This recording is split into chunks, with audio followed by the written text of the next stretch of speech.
हम बात कर रहे हैं चंद्रशेखर रावण की। कैसे आए आप कांटेक्ट में उनके साथ?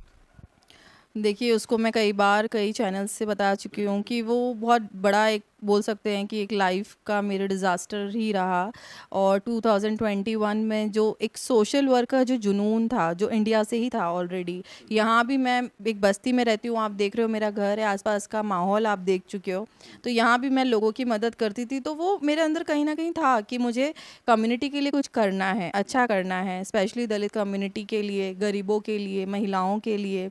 तो इसी विज़न को लेकर जब चली तो एक 6 महीने बाद ही मेरी बात चंद्रशेखर से हुई। तो हम लोग इंटरनेशनल लेबर ऑर्गेनाइजेशन के एक इवेंट के लिए और वहाँ पर कुछ प्रोजेक्ट्स थे, उसको लेकर हमारी बात स्टार्ट हुई और तब से ये सब चीज़ें शुरू हुई। तब से आपने स्टार्ट किया। लेकिन क्या क्या प्रॉमिसेस किए गए थे, कौन कौन से सपने दिखाए गए थे आपको? देखिए, बीइंग वुमेन मैं खुद अपने आप को बहुत ठगा महसूस करती हूँ, कितना ज़्यादा झूठ था। क्योंकि लड़कियाँ ऐसे किसी के साथ रिलेशनशिप, स्पेशली इंडियन वुमेन, इतनी आसानी से किसी के साथ कोई रिश्ता शुरू नहीं करती हैं। जब वो देखती हैं काफ़ी फ़ॉल्स होप और कई, जैसे वो बोलते हैं ना कि लड़के हर तरह के हथकंडे अपनाते हैं लड़की को कैच करने के लिए। और फिर जो लड़की स्विट्ज़रलैंड में रह रही है उसके लिए तो सोचो आप किस लेवल पर मैनिपुलेशन हुआ होगा, किस तरह से मैनिपुलेट किया गया होगा। तो काफ़ी चीज़ें तो मुझे बहुत वक्त तक तो पता ही नहीं चली।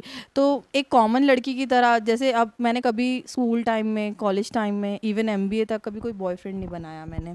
एक रिश्ता मेरे मम्मी पापा ने मेरा किया था 2016 के टाइम पे, और वो भी उनकी मर्ज़ी से था कि एमबीए कर रही है बेटी और ये। उसके अलावा मेरा कभी कोई किसी से कोई रिलेशन नहीं रहा, वो भी रिश्ता मम्मी पापा की सहमति से था। तो वहाँ जाने के बाद 6 महीने बाद लगा कि सारी चीज़ें, फिर बात हमारी शुरू हुई, फिर हमारा बहुत ज़्यादा इंटरेस्ट दोनों का सेम था। तो चीज़ें बढ़ने लगी, तो वहाँ पर ये सारी चीज़ें स्टार्ट हो गई। अब मैं इस बात को बहुत देर तक समझ ही नहीं पाई कि ये सब सिर्फ एक ट्रैप है और इस ट्रैप में मुझे फंसाया जा रहा है। और बाद में इसका जो एंड है वो इतना ज़्यादा, मतलब पेनफुल होगा। और उस पेन को भी मैंने ही फेस किया है। मतलब अगर आप, नॉर्मल हार्ट ब्रेक्स भी होते हैं तो फैमिली सपोर्ट करती है, और आजकल हम देख रहे हैं कि लोग नहीं बर्दाश्त कर पाते हैं, कई लड़कियां लड़के सुसाइड कर लेते हैं, कई लोग किसी तरह का मेंटल हेल्थ की बहुत सारी प्रॉब्लम्स होती, इशू होते हैं। तो सोचो, मैं तो फॉरेन कंट्री में जहाँ पर मेरा कोई पर्सनली कोई फैमिली मेम्बर नहीं है, और वहाँ पर मैंने उस पेन को फेस किया, साथ ही साथ मैंने अपनी डॉक्टर की डिग्री की। तो मेरे लिए वो जर्नी, सबकी जर्नी अलग अलग होती है, मेरी जर्नी अलग थी।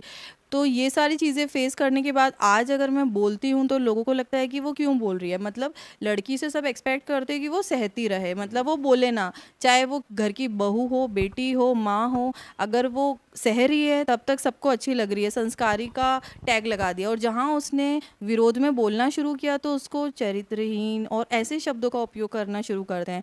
तो कहीं ना कहीं अगर हम लोग एक 21st सेंचुरी में रह रहे हैं, 2025 ईयर चल रहा है, और मैं अब्रॉड में जो लड़कियों को इतनी इंडिपेंडेंट देखती हूँ, यहाँ अगर हमारे विचारों को व्यक्त करने की भी हमारे पास में आज़ादी नहीं है, तो फिर हम किस तरह की आज़ादी में स्पेशली लड़कियां जी रही हैं।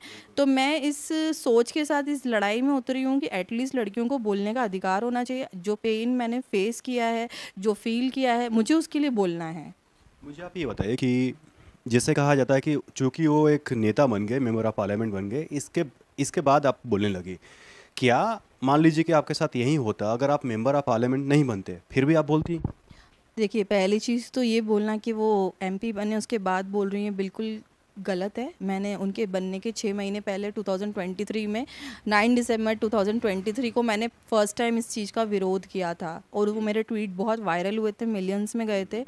उस वक्त उस चीज़ को बिल्कुल शॉर्ट फिर आपको आउट चुप कर भी करा दिया दिया? था, चुप करा दिया गया था, क्योंकि उस टाइम पे इनका इलेक्शन सामने था, मेरी डिग्री सामने थी, बहुत सारी चीज़ें, और उस वक्त इन्होंने एक्सेप्ट कर लिया था कि ठीक है, नहीं मैं एमपी बन जाऊंगा उसके बाद में, तुम अभी इसका इतना विरोध मत करो। और फिर मैंने भी उस इस व्यक्ति की वहाँ पर भी बात मान ली, क्योंकि कहीं ना कहीं आप रिलेशन में होते हो तो आप कहीं ना कहीं अंडरस्टैंड करते हो, क्योंकि आप उसको बर्बाद थोड़ी करोगे, आप यही सोचोगे कि हाँ ठीक है अगर वो बोल रहा है। लेकिन फिर उसके एमपी बनने के बाद जो मैंने, उसके बाद भी मैंने 1 साल तक चुपचाप उसका बिहेवियर ही नोटिस किया, मैंने कुछ नहीं बोला, मैं उसकी सक्सेस में खुश हुई। ठीक है अगर आप तुम बने हो, क्योंकि एक वक्त ये था 2021 से मैंने उस व्यक्ति को देखा है एकदम गरीबी में, अपने आप को स्ट्रगल करते हुए। तो जब लड़की आपके स्ट्रगल का हिस्सा बनती है, और जो लड़की ऑलरेडी एक सक्सेस इंजॉय कर रही है फॉरेन में, लेकिन वो आपकी स्ट्रगल का पार्ट बन रही है, आपके पेन में, आपकी जो भी लाइफ की जो भी जर्नी है उसमें आपके साथ में बिल्कुल वो बोलते हैं ना कंधे से कंधा मिलाकर साथ दे रही है।